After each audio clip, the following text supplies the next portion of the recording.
আচ্ছা সবাই মনোযোগ দিয়ে শোন, গরুর দুধে কিন্তু অনেক পুষ্টিগুণ রয়েছে, তাই গরুর দুধ খেলে বুদ্ধি বাড়ে। তো সেজন্য তোমরা নিয়মিত গরুর দুধ খাওয়ার চেষ্টা করবে, ঠিক আছে?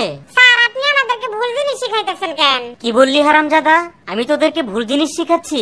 ভুল জিনিসই তো। আচ্ছা গরুর দুধ খেলে যদি আসলে বুদ্ধি বাড়তো তাহলে তো গরুর বাছুরগুলো এক একটা মহাবিজ্ঞানী হয়ে যাইতো। আচ্ছা বল্টু বলতো, একটি কলার দাম 5 টাকা হলে এক হালি কলার দাম কত? স্যার 15 টাকা। কি বললি হারামজাদা? এতদিন আমি তোকে এই শিখিয়েছি। আরে গর্ধব কোথাকার, সঠিক উত্তর হবে 20 টাকা। স্যার আমি তো জানি সঠিক উত্তর 20 টাকা, কিন্তু আমি তো দামাদামি করে 5 টাকা কমায় ফেলছি। বাচ্চারা সবাই একটা কথা সবসময় মনে রাখবি, সেটা হচ্ছে 10 মিলে করি কাজ, হারি জিতি না হিলাজ। স্যার এই কাজটাই তো আমরা পরীক্ষার হলেও করতে চাই, কিন্তু আপনার লাগে তো করতে পারি না।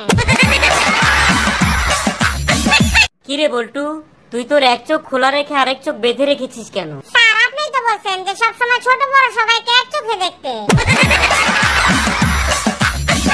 আচ্ছা সবাই মনোযোগ দিয়ে শোন, আজকে আমি তোদেরকে মানুষের শরীরের কিডনি সম্পর্কে পড়াবো।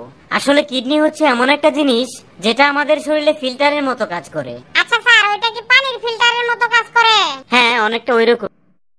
আচ্ছা বল্টু যা তো, আমার জন্য এক গ্লাস পানি নিয়ে আয়।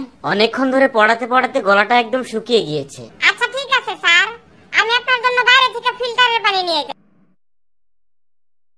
থু, কিরে তুই না বললি ফিল্টারের পানি নিয়ে আসবি, কিন্তু এই পানি এরকম বাজে গন্ধ আর নোনতা নোনতা লাগছে কেন?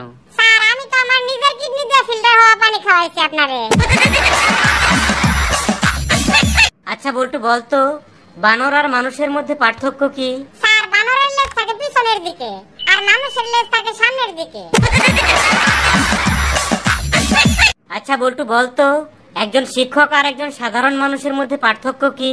এই তো স্যার, একজন সাধারণ মানুষ হঠাৎ করে অনেক বড় লোক হলে যেমন ভুলে যায় যে সেও এক সময় গরিব ছিল, ঠিক তেমনি একজন শিক্ষকও পরীক্ষার হলে গার্ড পড়লে ভুলে যায় যে সেও একদিন ছাত্র ছিল।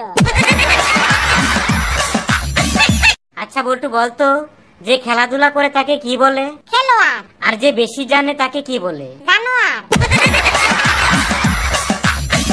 কিরে বল্টু, শুনলাম তোরা নোয়াখালীরা নাকি প বলতে পারিস না, প কে হ বলিস? স্যার আপনারে কোন হাগলে কইছে?